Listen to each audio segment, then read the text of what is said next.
මට gift එකක් ආවා. කාවේ MC clothing කියන නංගි.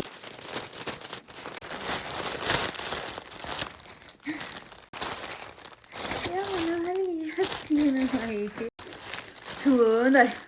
අනේ ඇත්තටම හරි සුවඳයි. මොකද්ද මේ? අනේ මොකද්ද?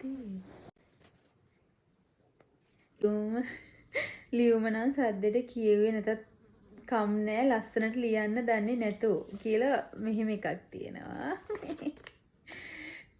ඒක හරි කියුට්. බලන්න මොකද දෙන්නේ? ශානි අක්කට ආදරේ. අකුරු නම් ලස්සනයි අනේ. හායි අක්කේ මම MC clothing page එක කරන නංගි. මම කරන්නේ ගෑනු ළමයි ලස්සනයි ගවුම ඇඳම. ඉතින් එයාට ලස්සන ඇඳුම් මහලා දෙන එක තමයි මම කරන්නේ. ඊට පස්සේ හිමෝජියක් ගෙන මූණක් දාලා ඊට පස්සේ තවම චූටි ෆලෝ බේස් එකක් එක්ක ගමන පටන් ගත්තා විතරයි. මේක තමයි මගේ page එකෙන් යන පළවෙනි gift එක. අනේ මේක පුංචිම පුංචි gift එකක්. ඒක බාර ගන්න අක්කා කැමති කිව්වම ඇත්තටම මට ගොඩක් සතුටුයි. ඒක මට කියන්න තේරෙන්නේ නැහැ ඇත්තටම. මම අක්කීගේ වීඩියෝස් බලන්න අරගෙන අරගත්තේ අර අයිබ්‍රෝස් හදාගන්න කියලා දුන්නේ අන්න ඒකෙන්. එදායින් පස්සේ ඇත්තටම 30 කියලා දැනගත්තම තව සතුටුයි. අක්කට මැසේජ් එක දාපු දවසේ ඇත්තටම බයයි. ඒත් අක්කා ඒකට රියැක්ට් කරපු විදියට මට මේකේ වෙනකන් ඉවසීමක් නැතිව ඉඳියේ. දැක්කනේ ආදරේ. තව කියන්න දේවල් නම් තියේ. ඒ වුණාට කොලේ ඉඩමදිනේ. අක්කට මගේ ගම ගොඩක් ලස්සන මේ කියලා හිතනවා. සුදු අම්මත් ආදරේ මතක් කරා කියන්නලු. මම කොලයක් එවන්නම්. අනේ අපේ අම්මත් ආදරේ මතක් කරා කියන්න. ආදරේ MC clothing චලනි නංගි. Thank you so much.